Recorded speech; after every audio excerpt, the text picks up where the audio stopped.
लिखें।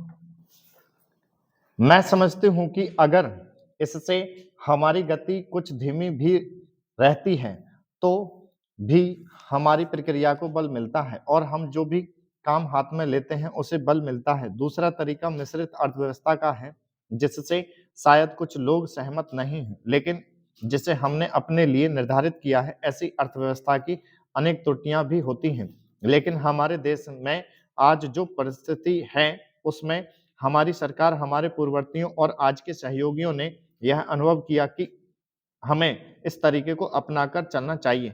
मिश्रित अर्थव्यवस्था का अर्थ मेरी समझ से यह नहीं है कि कुछ समृद्ध परिवारों को इसका लाभ मिलता रहे। कृषि या लघु उद्योग जैसे अनेक क्षेत्र कमजोर वर्गों के लाभ के लिए निजी क्षेत्र में रखे गए हैं और हमारी मिश्रित अर्थव्यवस्था के अंतर्गत अपने लिए लोगों को अनेक कार्यक्रम अपने हाथ में लेने के अलावा उनमें अपने लिए काम करना चाहिए। मुझे मालूम है कि स्वाधीनता के तुरंत बाद जो स्थिति उत्पन्न हुई थी, उसका कुछ परिवारों, ग्रुपों, व्यावसायिक घरानों ने निजी स्वार्थ के लिए लाभ उठाया।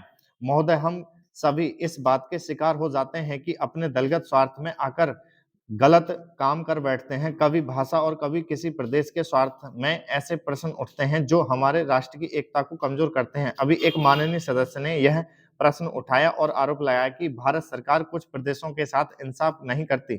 भारत सरकार कुछ प्रदेशों के प्रति पक्षपातपूर्ण नीति अपनाती है। यही मनोवृत्ति है जिसमें एक प्रदेश को दूसरे प्रदेश के विरुद्ध भड़काया जाता है, एक जाति को दूसरी जाति के विरुद्ध खड़ा किया जाता है, एक धर्म को दूसरे धर्म के विरुद्ध खड़ा किया जाता है और एक भाषा और दूसरी भाषा वालों के बीच में भड़काव पैदा करके लड़ाई पैदा की जाती है। यही मनोवृत्ति है जिसको हमारे विरोधी दल के बहुत से लोग भड़का कर पैदा करते हैं।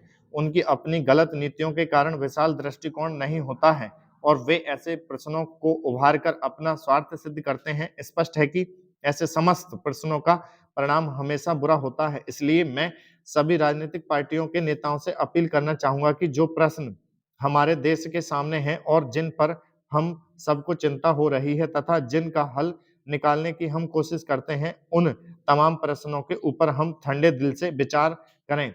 श्री वाजपेयी ने एक अच्छी बात कही। उन्होंने कहा कि इन प्रश्नों का हल सड़कों पर नहीं होगा।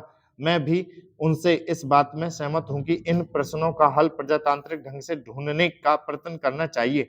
हमें इनका हल प्रजातांत्रिक व्यवस्था के अंदर करना होगा। सड़कों के ऊपर इन प्रश्नों का हल नहीं हो सकता है। राजस्थान के अंदर जो अकाल पड़ा हुआ है और लोग मर रहे हैं, स्टॉप